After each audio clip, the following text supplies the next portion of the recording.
அப்பொழுது உன் மாம்சம் மாறி நீ சுத்தமாவாய் என்று சொன்னான். ஆகவே அவன் யோசித்துக் கொண்டு வருகிறான், அந்த தீர்க்கதரிசி தான் எனக்கு என்ன செய்ய வேண்டும், சுகம் கொடுக்க வேண்டும் என்று சொல்லி. தீர்க்கதரிசி என்ன சொல்லுகிறான், நான் அல்ல, என்னது யோர்தானில தான் நீ என்ன செய்யணும், நீ போய் மூழ்கினா என்ன நடக்க வேண்டும், நீ சுகமாக. அப்ப இது ரெண்டுக்குள்ள ஒரு வித்தியாசம் என்னன்னு கேட்டால், அவன் வருகிறான் அந்த ஸ்திரீ சொன்னபடியாக யாரை பார்க்க தீர்க்கதரிசியை பார்க்க வருகிறான். தீர்க்கதரிசி என்ன சொல்லுகிறான், என்னால் இதை என்ன செய்ய முடியாது, சுகமாக்க முடியாது. ஆகவே நீ என்ன செய்ய வேண்டும், நீ யோர்தான்ல போய் என்ன செய்யணும், 7 தடவை நீ என்ன செய்ய வேண்டும், ஸ்நானம் பண்ண வேண்டும். யோர்தானாலும் அந்த நோயை சுகமாக்க முடியாது, என் வாயிலிருந்து வருகிற வார்த்தை உன்னை சுகமாக்கும் சொல்லுங்க. அதுதான் மிக முக்கியமான, அந்த வார்த்தை தான் சுகமாக்க, அந்த வார்த்தை தான் விசுவாசிக்க வேண்டும்.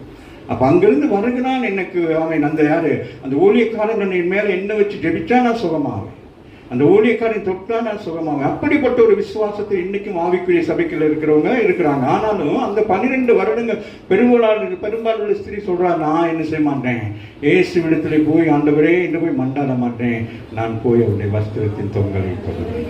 சூழ்நிலைகள் எப்படி இருக்கோ அதுதான். இங்க வர்றீங்க, ஆமா எனக்கு தான் ஜெபிக்கணும்னு அவசியம் இல்லை, நீங்கள் வந்து இங்க உட்கார்ந்து இருந்தாலே போதும், ஆண்டவர் உங்களை சுகமாக்குவார். ஆமே. ஆகவே இந்த ஸ்தலம், அப்ப அந்த யோர்தானுக்குள்ள நீங்க வர்றீங்கன்னா உங்களுக்கு ஒரு அழைப்பு இருக்கிறது. ஆகவே இந்த இடத்துக்கு வருகிறதுனால அல்ல, இந்த இடத்திலிருந்து வருகிற வார்த்தை உங்களை சுகமாக்குறது, அந்த வார்த்தை உங்களை விடுதலை கொடுக்கிறதாக இருக்கு. ஆகவே யாரு எலிசா என்ன செய்யறார், போய் பார்க்கல, எட்டி கூட பார்க்கல, அவன் வந்து குதிரையில இறங்கி நின்று பார்க்கறான், சுட்டு மட்டும் இப்படி பார்க்கறான். எங்க